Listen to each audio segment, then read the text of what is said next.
Module Overview. Music notation represents one of humanity's most sophisticated symbolic systems, designed to codify the intangible art of sound into a tangible visual language. This language facilitates the accurate communication, preservation, and interpretation of musical ideas across diverse cultures and epochs. Understanding music notation is not merely an academic exercise, but a fundamental skill for performers, composers, educators, and scholars who seek to engage deeply with music in its written form. This inaugural module lays the foundational groundwork for such mastery, focusing on the staff system, the universal scaffold upon which Western music notation is built. The module adopts a multi-dimensional approach, encompassing historical evolution, theoretical frameworks, structural components, and practical techniques necessary to comprehend and employ the staff with precision. 1.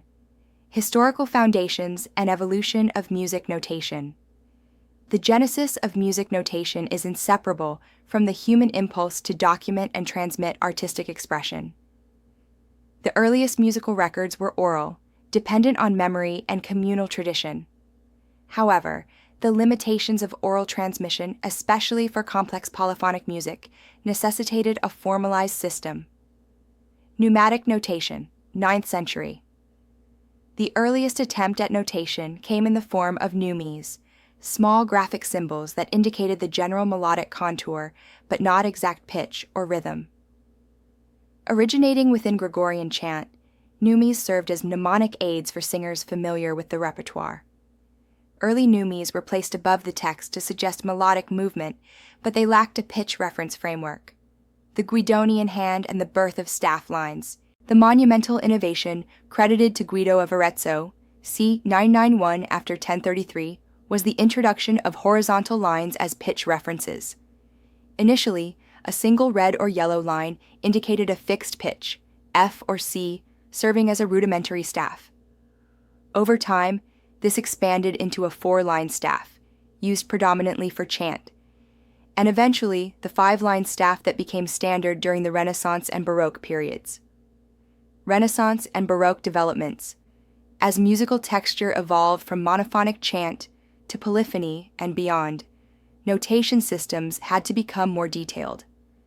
The 5-line staff facilitated the exact representation of multiple voices and instrumental parts, aiding composers such as Palestrina, Bach, and Handel in preserving their works with clarity. Modern notation standardization. The 18th and 19th centuries witnessed the codification of notation elements familiar today: clefs, key and time signatures, dynamics, articulations, and expressive markings. This standardization allowed unprecedented complexity in music and enabled global dissemination. 2. The staff, structural anatomy. The staff consists of 5 horizontal, parallel lines spaced evenly apart, creating 4 intervening spaces. This graphic matrix serves as a coordinate system for pitch, lines and spaces. Each line and space represents a specific pitch. The precise pitch associated with each line or space depends on the clef that begins the staff. Counting convention. Lines are numbered bottom to top as lines 1 through 5. Spaces are numbered similarly between the lines. Ledger lines. When a note's pitch extends beyond the physical 5 lines, ledger lines, short horizontal strokes parallel to the staff lines, are added above or below the staff. These enable the notation of very high or low notes without altering the staff structure. Spacing and visual clarity. Proper spacing of notes horizontally, to represent rhythm, and vertically, to avoid collisions, is critical. Advanced engraving standards, such as those used in software like Finale and Sibelius, maintain consistent spacing to maximize readability. 3. Clefs. The key to pitch identification. Clefs assign a reference pitch to a specific staff line, providing the essential key to reading notation. Treble clef, G clef. This clef wraps around the second line from the bottom, which represents the note G4, the G above middle C. Instruments typically using this clef include violin, flute, oboe, trumpet, and right-hand piano parts.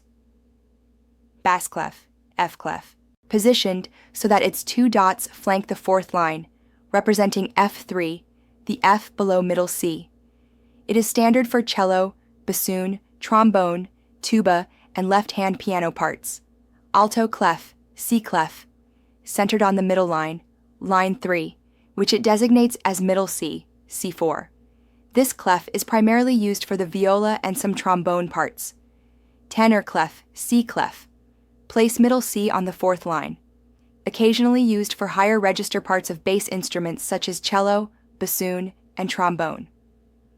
Other clefs, historical and rare clefs, soprano, mezzo-soprano, baritone, exist, but are outside the scope of this module. Understanding clefs is fundamental because they alter the pitch letter assignments of each staff position. Misreading a clef results in incorrect pitch identification, undermining performance accuracy. 4. Pitch notation and note placement. Each note is graphically represented by a note head placed on a line or space. The vertical position indicates the pitch, while additional elements, stems, flags, indicate rhythm, covered in later modules. Pitch letter names. The musical alphabet consists of 7 letters, A, B, C, D, E, F, G, repeating cyclically. These letters correspond to pitches assigned to lines and spaces based on the clef. Middle C, C4. An important reference point, middle C's position varies depending on clef. On a ledger line below the treble staff, the first ledger line above bass staff, and on the middle line of the alto clef. Accidentals.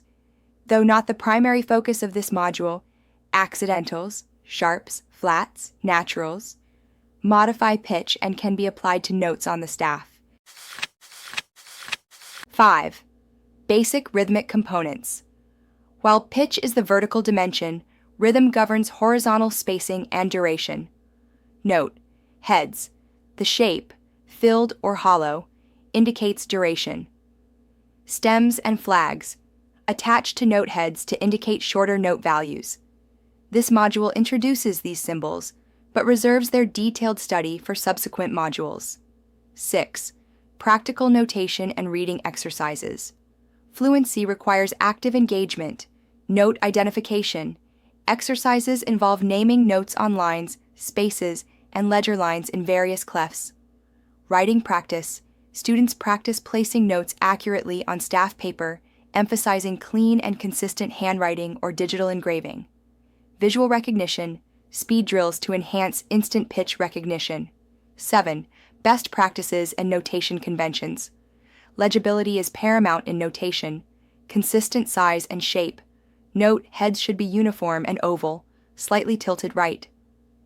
Stem direction. Stems generally point up if below the middle line, down if above.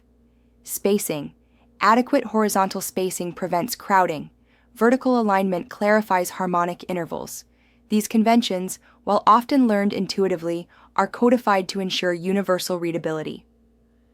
Summary Module 1 offers a deep dive into the origins, structure, and components of the music staff and notation system, equipping learners with the essential theoretical knowledge and practical skills to read and write pitch notation with confidence. Mastery of this module forms the cornerstone for all subsequent study in music notation, rhythm, harmony, and composition.